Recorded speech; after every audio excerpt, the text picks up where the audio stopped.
Hey everybody, welcome back. I am the Gerbil, and this is of course a Gerbil video. That's weird.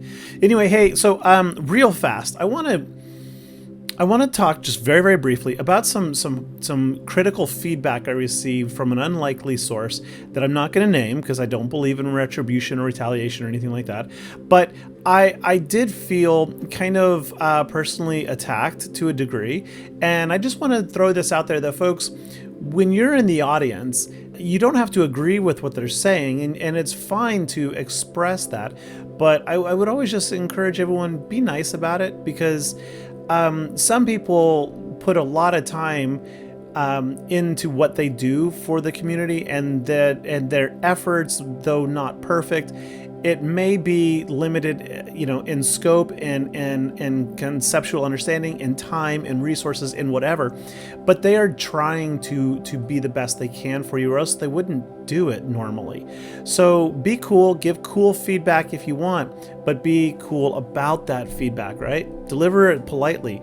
But nonetheless, anyway, so I got this I recently shared a video showing my Ewoks up against some really great teams, and most people were pretty impressed with it and happy, and we had great conversation on Discord. But somebody was pretty direct about it, kind of belittling it, saying that there I am showing off Ewoks versus Sith Empire, but they don't even have Malgus, and so what's the value, right? It's so dumb. There's no Malgus, folks.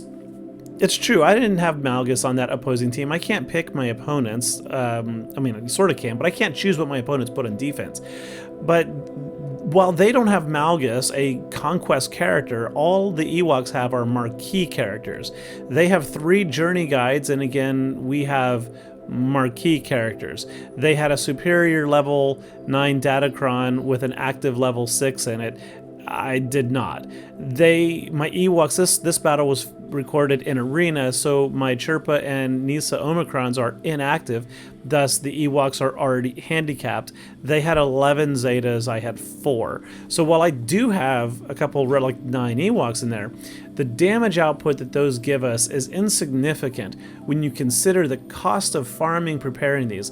And if you're going to go after Jedi Knight Luke, Jedi Knight Luke, if you're going to go after Galactic Legend Leia, and you're going to want to maybe help your guild out with a high relic, Paploo and Logray, then you've got a relic squad. So instead of just throwing them on the bench, you're probably wondering what can they do, and that, my friends, is why I've shared these videos, so that you can live vicariously through me and try to enjoy some radical Ewok nonsense. I'm not saying that you should go out and reproduce this. I'm saying here's what's possible. Here's what I'm doing, and here's what I'm doing that's fun. They also gave me some criticism that they were low relics, 4 and 5 against those 9s. Some, but not all at all. I mean, the Jedi Master Luke example I gave was Relic 7, and as I said in that video, if they don't have gas, it's a pretty easy win, actually. Maybe not easy, but it's something that you have to practice. My Ewoks did not win because they're Relic 9, folks. They won because I spent a lot of time modding them properly, exploring their turn orders, learning their kits, learning the enemy teams, who to attack, in what order to attack, and how to do it. And so I'm going to show you in the next couple segments 9 different battles against high relic opponents. So I hope that this alleviates some of the criticism, and I hope it feeds those of you who, like me, just want to enjoy Star Wars Galaxy Heroes and see some crazy shenanigans. All right, let's get to it. All right, so let's get into this, shall we? Here we go. Oh, look at that. Hi, I'm peeking out from the video. This is a Relic 9 Revan, and then the rest of these Jedi are Relic 8. And so as you see, I'm actually deliberately targeting Kenobi in the beginning. Why? Because you don't want to hit anybody that triggers his taunt. So you actually open up with some turn meter passing to Elder. How do you get that? You just make him assist with a basic. And then you after you whittle him down a little bit, then you can shift your target as soon as you get the Chirpa for a mass assist, generally on the weakest character. And in this situation against Revan Jedi, it's almost always Grandmaster Yoda. Now the trick is, I'm still up there. The trick is, after you drop Yoda, he's going to be revived with Savior, which we got through. Then Jolie's going to call him back. So what you got to do is you just got to keep putting him down over and over again, and don't waste opportunities to call assists on people. So like right there, I switched from Grandmaster Yoda to Jolie to use Wicket's AoE attack, knowing that the AoE may defeat him, and it did not, but I will get assist with Kneesaa on Jolie. And likewise, when Kneesaa got a turn, we did the same thing. We did the AoE on Jolie, knowing that we're going to get more assists, and relying on those AoEs to finally put down Yoda for the third time. And we got there. So unfortunately, though, Kenobi is taunting again, and we do not have Paploo, which makes it really, really hard to remove the taunt. It's actually, it is a problem. I'm not going to die. That's a problem. But fortunately, Logray helps us get through it right there with his daze, the hypnotic visions or something. That daze does take away the taunt, and then we are back in a position where we can go back after that Relic 8 Jolie on the side there. So we've managed to get a couple of debuffs on him. You know, of course, Revan's giving out tenacity, I think, to the team, and Jolie is just an incredibly thick character. So it's a struggle no matter what perspective. But historically, even back in the days before Relics, I found that Ewoks had a really, really fair chance of defeating Revan Jedi if you knew what to do. All right, there we go. So now we've laid down Kenobi, and fortunately Jolie did not get a turn to heal, so a couple of quick shots and down goes Jolie. At this point, Revan is just squishy. So yeah, there went Relic 9. Good job. That was fast. In the previous video I shared, it was, I think, a Relic 7 Revan, and we literally killed him in one turn. It was just gold. All right, so here we go. The Ewoks have handedly defeated a Relic 9 Revan. Okay, I hope that satisfies a few of the curmudgeons out there. Relic 9. All right, next up, we've got Relic 9 Darth Revan. And again, what can I say? I am so sorry. There's not a full Sith Empire squad here. I really wish I'd put my picture on top of the video. But we do have a Relic 8 Malak, right? That's pretty good. Thrawn out there should be able to fracture somebody. Now, this battle took 4 attempts to learn the proper turn order. In my initial attempt, I opened with Kneesaa's AoE. Malak immediately taunted, and it was game over from there. In the second and third attempts, I tried to kill Thrawn before HK-47, and I would eliminate Thrawn, but then what would happen is at some point Darth Revan would take his turn, Malak would start taunting, and then HK-47, I think he's the one that applies the death mark, don't recall, but HK would start doing HK shenanigans and assassinating, and it was just not a pretty picture, kind of like talking behind my videos, right?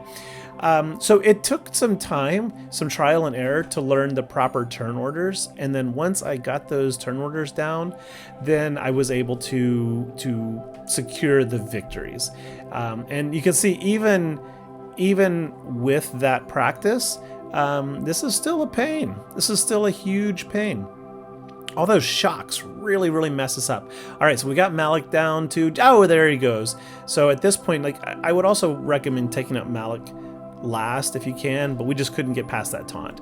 All right, next up, we're gonna look at some CLS action. So we've got a full Relic 7 CLS. Oh, and pretty, I'm back on top. So CLS is a challenging team. If they were all Relic 8 and 9, this would be way more challenging. Do I think I could still beat them? Yes, I do.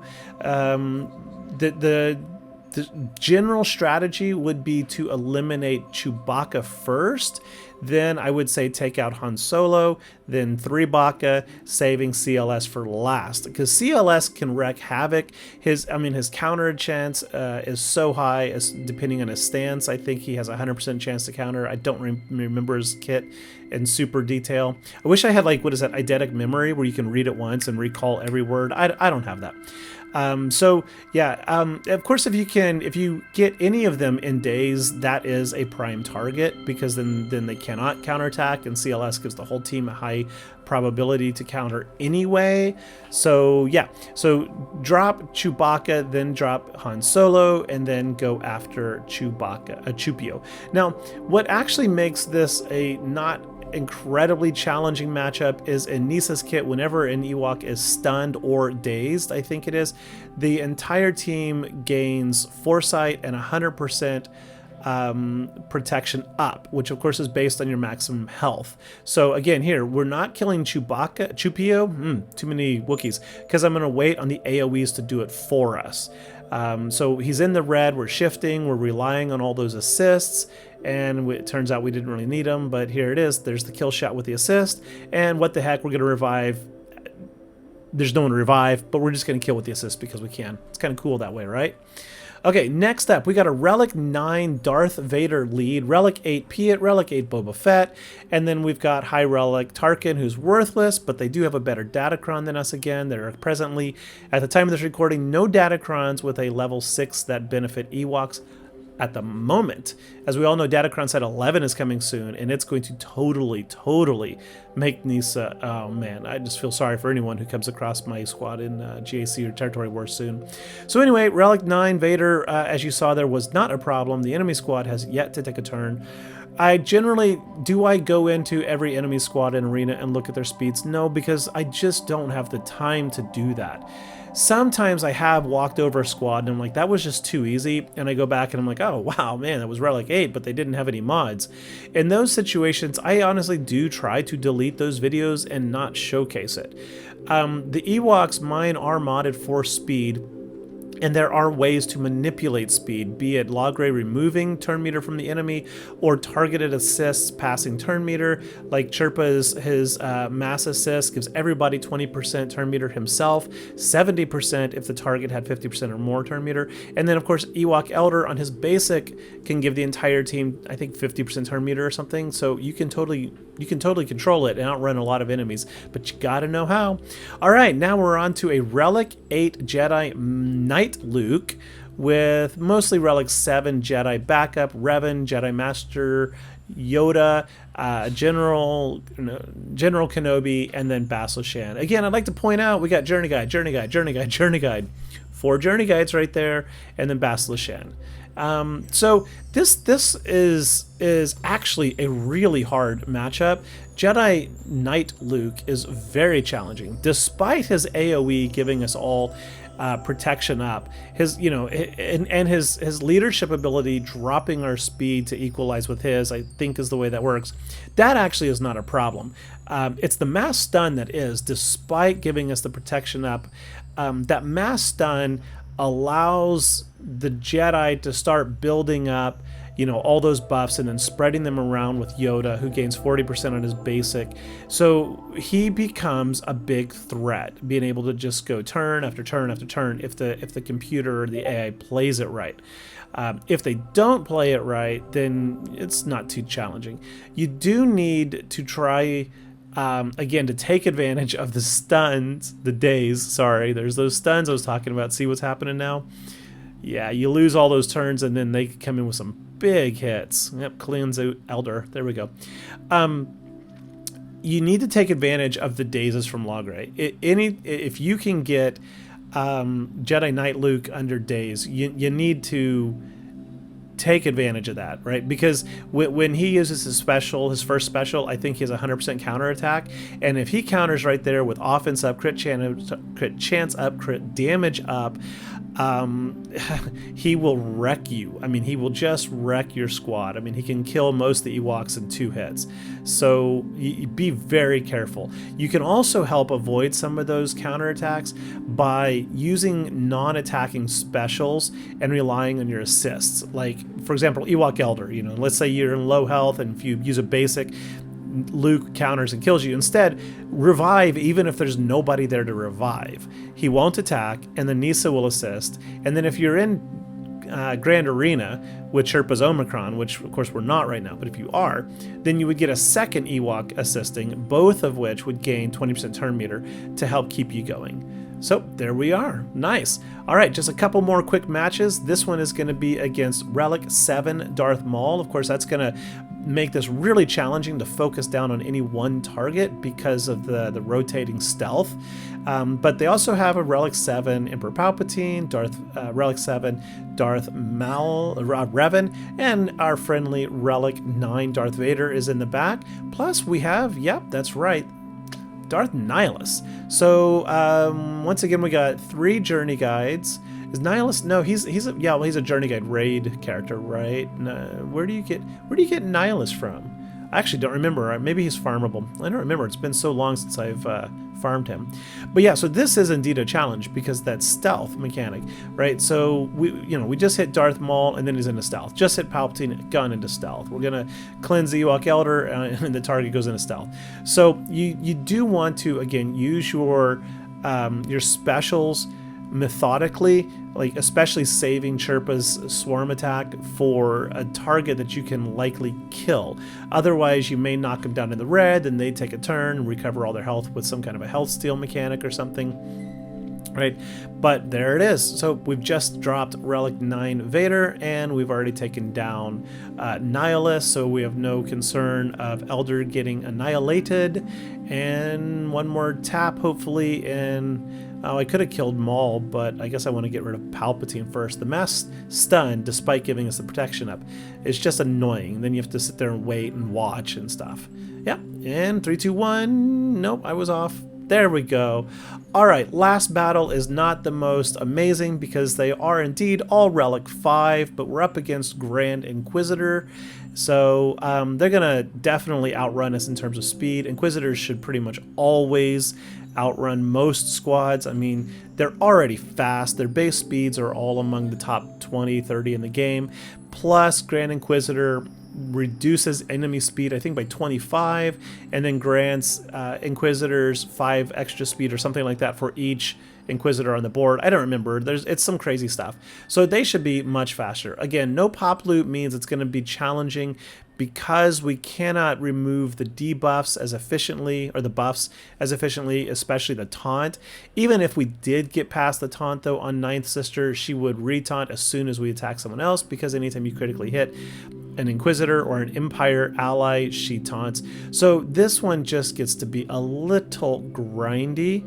But again, I would just point out that, you know, Grand Inquisitor is up there with one of the most challenging characters in the game to get versus 5 marquees. And if you just skim, you know, what they were sitting on over there, 3 Zetas on GI, 1, 2, 3, 4, 5, 6 Zetas on all the others. So, I mean, you're looking at 9 Zetas and a super, super challenging farm to get Grand Inquisitor. But anyway, there we go. We dropped Ninth Sister, which means that from here on out, it's pretty much smooth sailing. Ironically, you don't want to cleanse the stacks of Purge. I mean, they don't do anything other than benefit your Inquisitor opponents, but every time a stack of Purge is cleansed, consumed, or otherwise removed, I believe, their Patience mechanic gives them 3% turn meter for each stack. So if you do cleanse your whole team like I just did, it should have just pumped them all full of turn meter. Fortunately, they are dazed, so when you are dazed, then you can go ahead and get rid of the stacks. But if they're not dazed, just be aware, you'll feed the Inquisitors tons and tons of turn meter. Yeah. So, folks, here you have it. Just some more examples of Ewok fun. Am I saying you're going to get the same outcome? No. No. You got to mod them really good, and you got to practice really good. They're not a straightforward faction, but they're a lot of fun. I really, really enjoy them. And if you like the whole of the Star Wars galaxy and you are particularly a fan of Return of the Jedi and the Ewoks, then you might, you know, consider it, especially along the way with your Leia farm. You're going to have the Ewoks already ready to go, so do something with it. Anyway, I hope you enjoyed this video. If so, give me a like, give me a subscribe. I would appreciate it. And that's my only plug for that I'm going to give this video. Thanks for watching, and I will see you all later. Bye-bye.